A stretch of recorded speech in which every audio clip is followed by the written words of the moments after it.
Even तो आज हम ह्यूमन फिजियोलॉजी का चैप्टर है बॉडी फ्लूइड एंड सर्कुलेशन की पीवाईक्यू सॉल्व करने वाले हैं। तो प्लीज़ वीडियो को एंड तक ज़रूर देखें। एंड मैं कहती हूँ कि हर एक पीवाईक्यू आपको बहुत अच्छे से समझ आने वाला है। तो चलो स्टार्ट करते हैं विदाउट टाइम वेस्ट किए। तो सबसे पहले है adult human RBC are enucleated. Which of the following statement is our most appropriate? Explain for this feature. They do not need to reduce. इसका मतलब है कि एडल्ट ह्यूमन आरबीसी इन्यूक्लिएटेड होते हैं। इसका मतलब है कि इसके पास न्यूक्लियस नहीं होता। अब चलो देखते हैं इस इन ऑप्शन को। तो they do not need to produce, ये सही है बिकॉज आरबीसी का काम ऑटो ट्रांसपोर्ट करना है। इसमें रिप्रोड्यूस होने की ज़रूरत नहीं होती।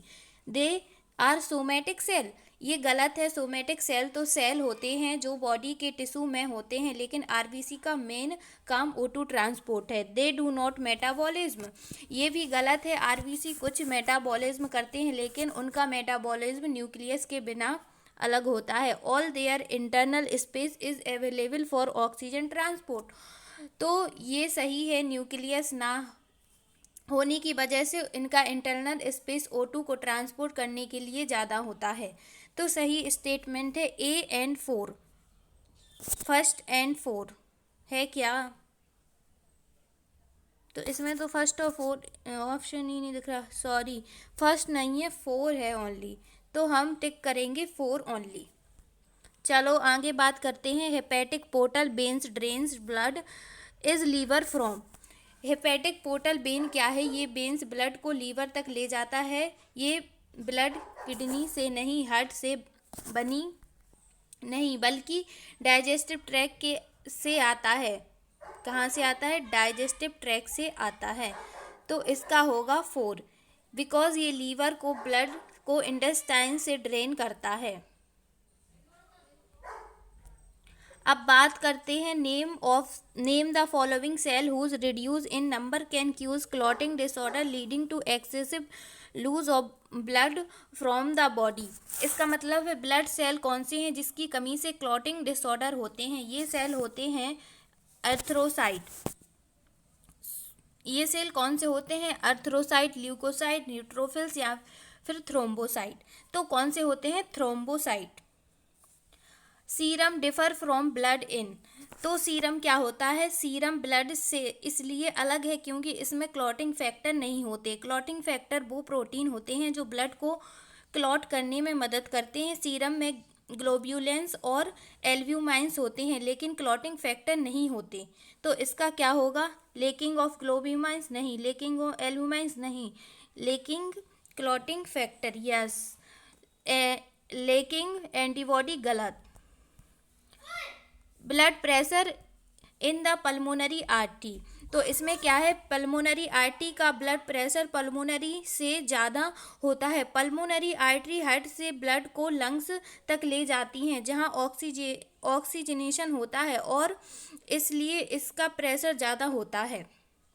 तो more than that in the pulmonary veins, more than that in the pulmonary veins yes, less than that in the veins vena cava गलत, सेम एज दैट इन ओटा गलत, मोर देन दैट इज गलत। इन mammals which blood vessels would normally carry largest amount of urea, तो mammals से सबसे ज़्यादा urea carry करने वाला ब्लड वेसल्स हेपेटिक वेन्स है। हेपेटिक वेन्स लीवर से ब्लड को ले जाता है, यहाँ यूरिया का मेटाबॉलिज्म होता है। तो सबसे पहले होगा कौन सा? हेपेटिक वेन्स करेक्ट है। हेपेटिक पोर्टल गलत होगा, रेनल वेन्स गलत हो जाएगा, डोर्सल ओटा भी गलत हो जाएगा। अब बात करते हैं 7 वाली की। Which of the following animal has two separate circulatory pathway, तो लिजार्ड, तो इसमें से व्हेल, शार्क नहीं होगा, फ्रॉग भी नहीं होगा, लिजार्ड होगा। लिजार्ड एक ऐसा एनिमल है जिसके पास 2 अलग सर्कुलेटरी पाथवे होते हैं। लिजार्ड का सर्कुलेटरी सिस्टम डबल है जिसकी पल्मोनरी और सिस्टमेटिक सर्कुलेशन अलग होते हैं। तो कौन सा हो जाएगा? लिजार्ड वाला। आई होप आपको समझ आ रहा होगा। तो चलो बात करते हैं 8th वाले की। 8th वाले में क्या पूछा है? Doctor use stethoscope to hear the sound producing during each cardiac cycle, the second sound is heart beat. Heart भेन, तो डॉक्टर जो स्टेथोस्कोप का यूज़ करते हैं हार्ट के साउंड सुनने के लिए, दूसरा साउंड तक सुना जाता है। सेमिनल ल्यूमिनार बॉल्स क्लोज होती हैं जो ब्लड को वेंट्रिकल्स से वेसल से फ्लो करने के बाद बंद करते हैं, इसलिए दूसरा साउंड हार्ट के कॉन्ट्रैक्शन के बाद होता है। Semilunar valves AV valve receive signal from, SA node गलत, एवी बॉल्व ओपन गलत, ventricles valve vibrate due to gushing the blood from artery, ये भी गलत। सेमिनर बॉल्व क्लोज डाउन होती हैं after the blood flow into the vessels from the ventricles. तो अब बात करते हैं 9th वाले की, अर्थ्रोपोइसिस स्टार्ट इन, तो यानी अर्थ्रोपोइसिस यानी रेड ब्लड सेल का बनना रेड बोन मैरो में शुरू होता है। ये प्रोसेस किडनी के हार्मोन्स के कंट्रोल में होती है, लेकिन शुरुआत रेड बोन मैरो से होती है। तो इसका आंसर हो जाएगा spleen no, kidney no, liver no. कहाँ से शुरुआत होती है? रेड बोन मैरो से। चलो 10th पर आ गए हैं। विच one of the following is correct, इसमें से हमें करेक्ट स्टेटमेंट बतानी है। तो ब्लड का कंपोजिशन है प्लाज्मा, आरबीसी, डब्ल्यूसी और प्लेटलेट, इसलिए स्टेटमेंट सही कौन सा है हमें ये बताना है। तो ब्लड का कंपोजिशन कौन सा है? WBC, RBC, platelets, WBC, RBC, platelets, WBC, RBC, platelets. बताओ जल्दी जल्दी कौन है कंपोजिशन? WBC, plasma, RBC. तो ये फर्स्ट गलत है, blood, plasma, RBC, WBC, platelets, ये सही हो सकता। ब्लड ये गलत है, ये गलत है, तो सही है बी वाला। चलो, blood pressure in the mammalian ओटा इज मैक्सिमम ड्यूरिंग, इसमें बताना है ब्लड प्रेशर मेमेलियन ओटा में सबसे ज़्यादा मैक्सिमम कहाँ होता है? जब लेफ्ट वेंट्रिकल का सिस्टोल होता है, इस ड्यूरिंग हार्ट का कॉन्ट्रैक्शन होता है, और ब्लड ओटा में के ड्यूरिंग होता है, जो मैक्सिमम प्रेशर क्रिएट करता है। तो इसका क्या होगा? Systole of the left ventricle yes, diastole of the right atrium गलत, सिस्टोल ऑफ द लेफ्ट गलत, डायस्टोल ऑफ द रिज गलत। Person which blood group AB is considered as universal recipient because he has, इसका क्या होगा? जो person with blood group AB is considered as universal recipient because he has, तो ये बहुत easy है, इसका आप बताएंगे। चलो मैं 13 वाला बताती हूँ, आप इसका बताएंगे, स्क्रीनशॉट ले लीजिए या फिर अच्छे से पढ़ लीजिए और मुझे कमेंट करके बता दीजिए। How do parasympathetic neural signal affect the working of the heart, इसमें क्या है? ब्लड ग्रुप बताना है, पहले ब्लड ग्रुप वाला आप बताएंगे। नहीं ठीक है, तो मैं बता देती हूँ। ब्लड ग्रुप एवी को यूनिवर्सल रेसिपिएंट इसलिए कहा जाता है क्योंकि इसकी आरबीसी पर दोनों ए और बी पर एंटीजन होते हैं, लेकिन प्लाज्मा में कोई एंटीबॉडी नहीं होती। इस वजह से ये किसी भी ब्लड ग्रुप से ब्लड ले सकते हैं। तो इसका आंसर क्या होगा? तो both A B antigen on RBC but no antibody in plasma, yes ये करेक्ट हो जाएगा। तो ये तीनों तो रॉन्ग हो ही जाएंगे, मैंने बता दिया, फिर भी आप कमेंट करके ज़रूर बताइएगा। चलो बात करते हैं आगे। पैरासिम्पैथिक न्यूरल सिग्नल हार्ट की वर्किंग को इस तरह से अफेक्ट करते हैं कि ये हार्ट रेट और कार्डियक आउटपुट दोनों को रिड्यूस करते हैं। इसका मतलब है कि हार्ट की एक्टिविटी धीमी होती है। तो चलो ऑप्शन पढ़ते हैं। रिड्यूस बोथ हार्ट रेट और cardiac output, yes. Heart rate is increase without affecting the, yes affect करता है, यहाँ विदाउट अफेक्टिंग लिखा तो ये रॉन्ग हो जाएगा।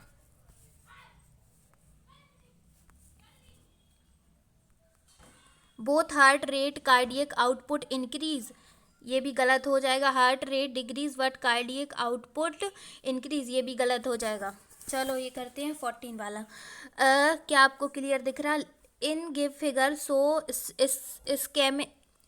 Schematic plan of blood circulation in human with level A D, identify the level and given function. तो हमें इसमें बताना है।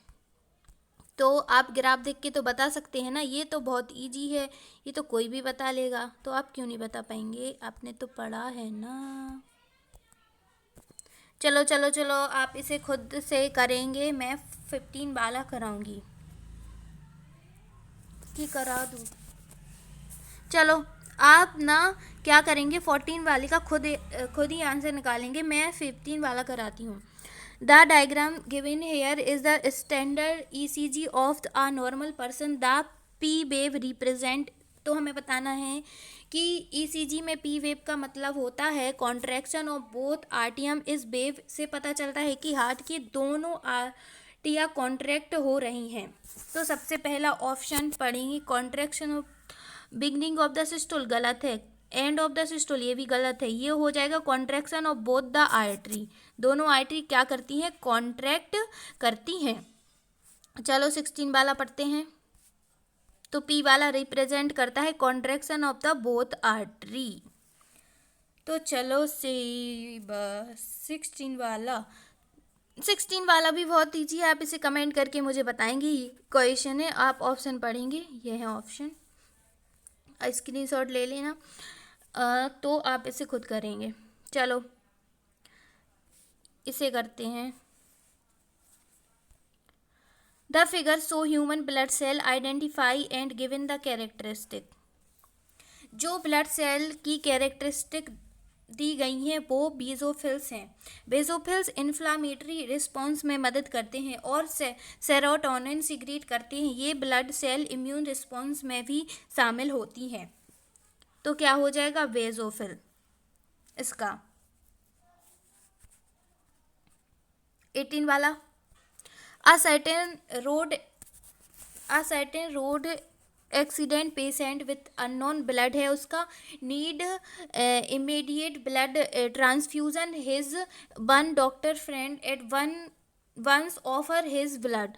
What was the blood group of donor. इसका क्या मतलब है, अगर किसी एक्सीडेंट पेशेंट का ब्लड ग्रुप अननोन के साथ डॉक्टर फ्रेंड अपने ब्लड दे रहा है तो उसका ब्लड ग्रुप ओ होना चाहिए। Blood group O universal donor होता है, इसलिए ये किसी भी ब्लड ग्रुप वाले पेशेंट को दिया जा सकता है। तो ब्लड ग्रुप क्या हो जाएगा, ओ। तो आई होप आपको समझ आ गया होगा। बिच one of the following human organ is after called the graveyard of RBC. बताइए बताइए, जल्दी जल्दी जल्दी। तो ग्रेवयार्ड ऑफ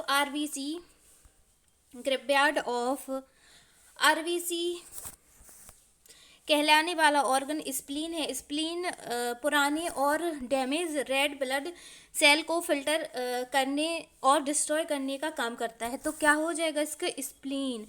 स्प्लीन क्या है, ग्रेवयार्ड है आरबीसी का।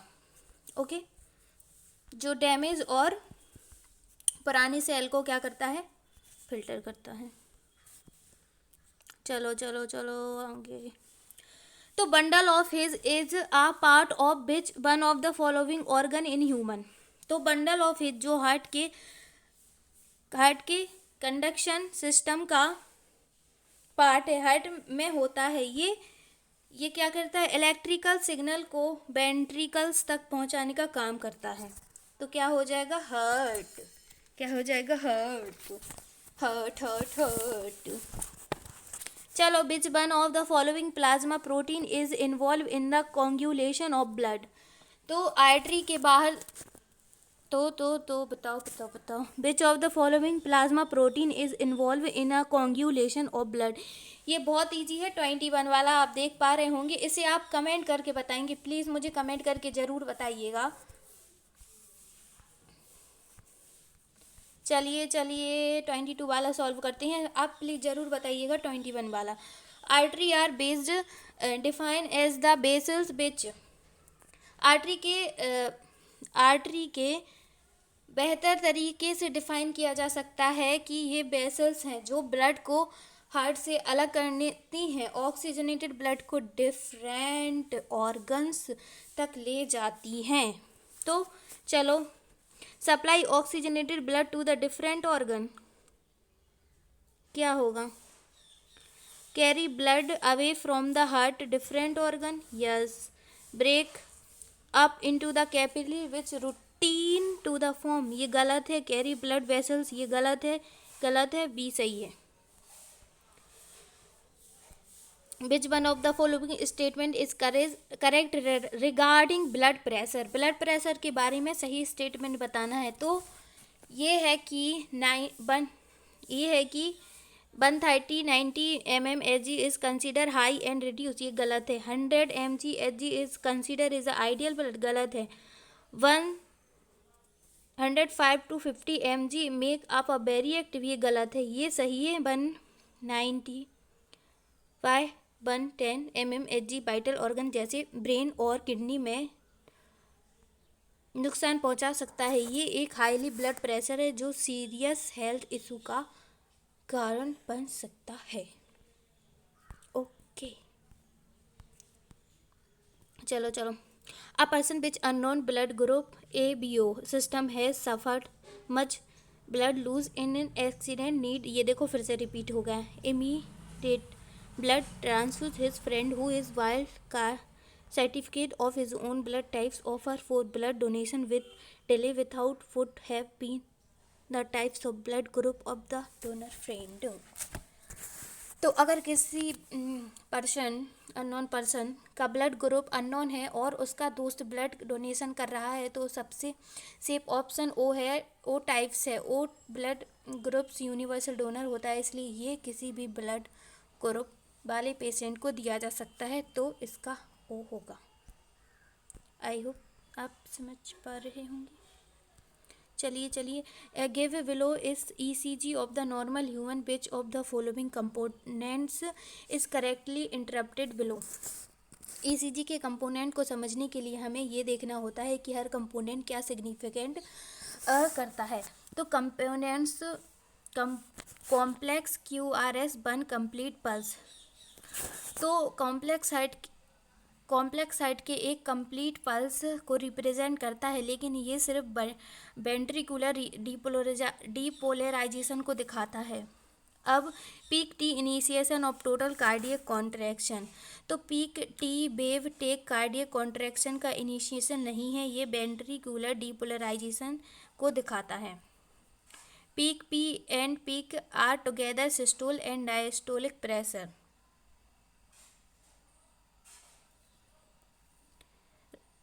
पीक P और पीक R का साथ में होना सिस्टोल और डायस्टोल ब्लड प्रेशर को रिप्रेजेंट नहीं करता। The peak P initiation of left atrial contraction only, peak P wave left atrial contraction का इनिशिएशन दिखाता है, ये सही है। If due to some injury of chordae tendinae of the tricuspid valve of the human heart is partially non-function, what will be the immediate effect? तो सबसे पहले option पढ़ेंगे। अगर ट्राइकस्पिड वॉल्व के कॉर्डियट टेंडने पार्शियली नॉन फंक्शन हो जाती हैं तो इसका सीधा असर ब्लड फ्लो पर पड़ेगा। ट्राइकस्पिड वॉल्व राइट एट्रियम और राइट वेंट्रिकल के बीच होता है। अगर ये वॉल्व सही है, फंक्शन नहीं करेगा तो ब्लड का फ्लो राइट वेंट्रिकल से राइट एट्रियम तक वापस हो सकता है, जो कि हार्ट को एफिशिएंसी कर सकता है। इसलिए सबसे पहले पढ़ेंगे a flow of blood into the aorta will be slow down, yes. आप पीस मेकर ऑफ स्टॉप, गलत।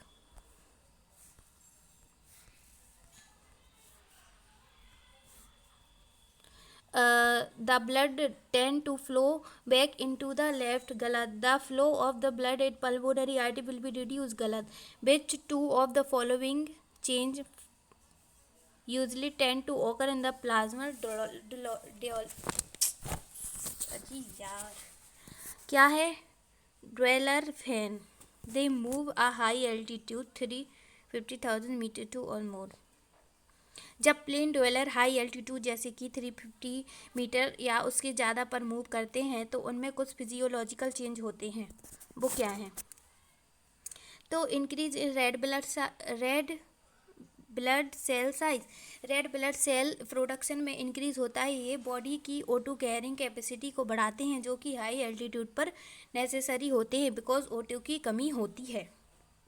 Increase in red blood cell production, breathing rate भी इंक्रीज होता है। ये बॉडी को ज़्यादातर O2 लेने की कोशिश करता है। Increase in red blood cell production, RBC size में इंक्रीज नहीं होता, ये चेंज यूजली नहीं होता। थ्रोम्बोसाइट काउंट में इंक्रीज भी नहीं होता, रेलेवेंट चेंज नहीं होते।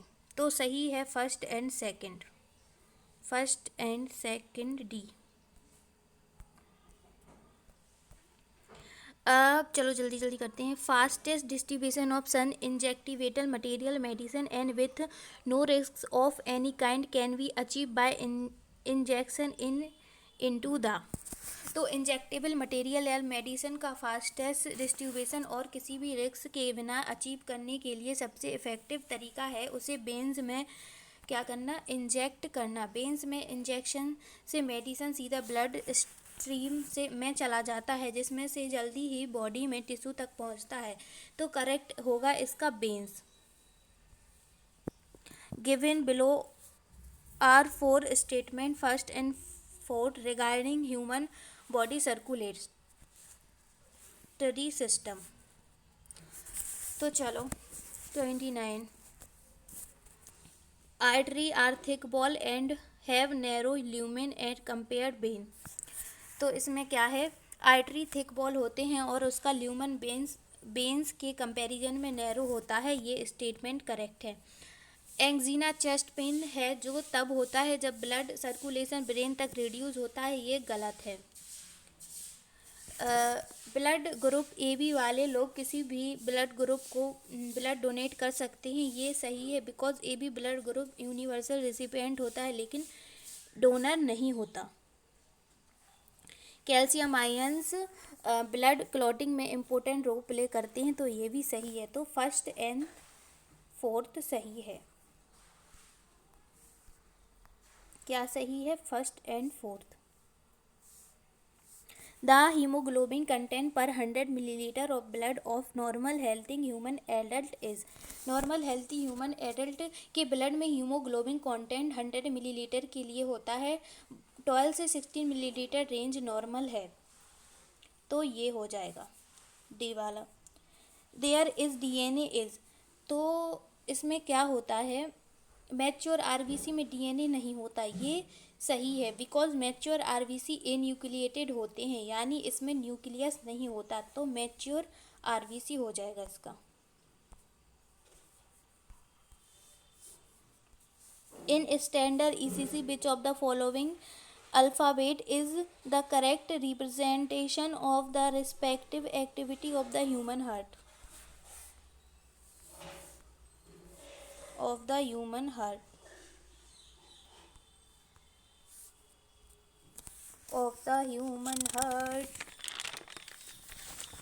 तो क्या होगा इसका, TEE। तो ये बहुत ईजी है, आप इसे बताएंगे। चलो, globulin contain in human blood plasma are primary involve in.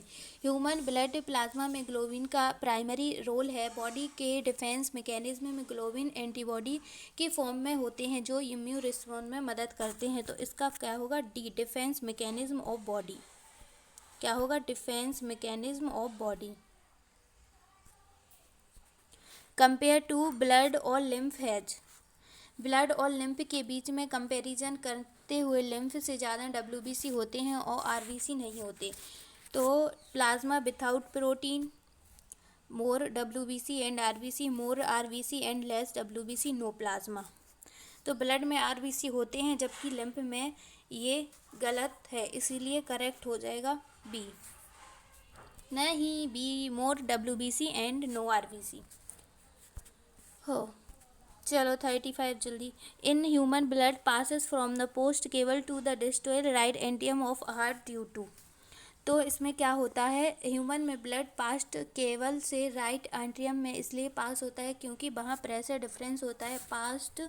Post cables और एट्रियम के बीच में प्रेशर डिफरेंस ब्लड के राइट एंट्रियम की तरफ पुश करता है, इसीलिए करेक्ट क्या होगा,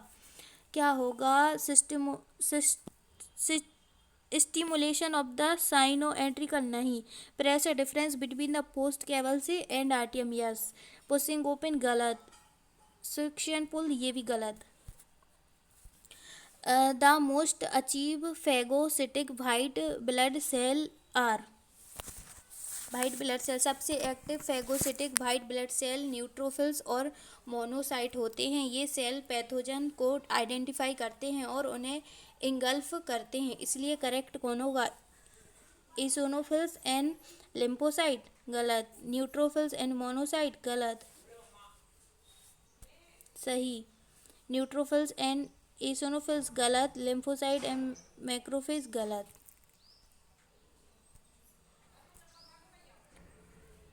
Which types of white blood cell are concerned with the release of histamine and the natural anticoagulation heparin? Histamine और हेपरिन का रिलीज मेनली वीसोफिल से होता है। वीसोफिल्स इम्यून रिस्पॉन्स में पार्टिसिपेट करते हैं और इन्फ्लामेटरी रिएक्शन को ट्रिगर करते हैं। तो कौन सा होगा? एसिनोफिल्स गलत। मोनोसाइट गलत। न्यूट्रोफिल्स गलत। डी बेसिनोफिल सही। A drop of each of the following is placed separately on four sides. Which of them will not coagulate?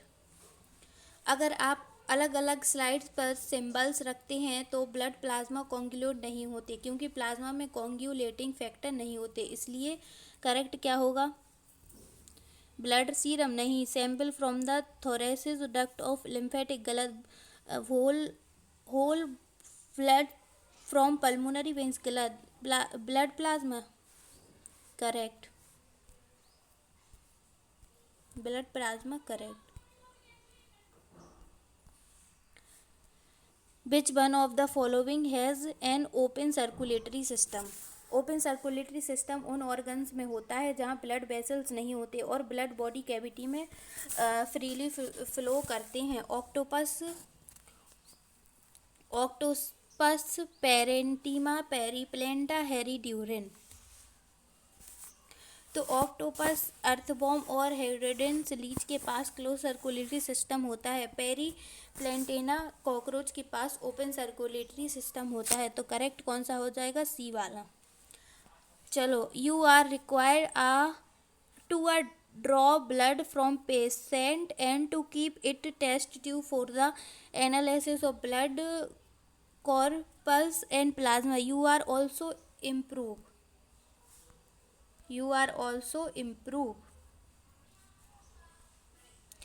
Which the following four of the test tube which of you will not use for the purpose?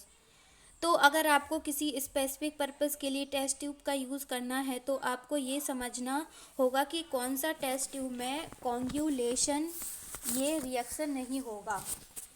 तो test tube containing calcium carbonate का test tube use करना थोड़ा problematic हो सकता है, because ये calcium ions को release कर सकता है जो कोंगुलेशन को अफेक्ट करता है। चिल्ड टेस्ट ट्यूब को यूज़ करना आसान है बिकॉज ये रिएक्शन को स्लो कर देता है। हेपरिन और टेस्ट ट्यूब यूज़ करना कोंगुलेशन को इनहिबिट करता है, तो ये भी यूज़ होगा। सोडियम ऑक्जेलेट का टेस्ट ट्यूब भी कोंगुलेशन को रोकता है। अगर कोंगुलेशन के लिए किसी टेस्ट ट्यूब का यूज़ नहीं करना है तो आप test tube containing calcium carbonate नहीं यूज़ करेंगे। इसका हो जाएगा test tube containing calcium carbonate. तो आई होप आपको सारे PYQ समझ आए होंगे और अभी बहुत सारे PYQ हैं, आप देख सकते हैं। तो हम क्या करेंगे, इसे अगली वीडियो में करेंगे। हम 14 तक कर चुके हैं। तो चलो मिलते हैं नेक्स्ट वीडियो में एंड आप इसे ज़रूर देखें और ज़रूर समझें।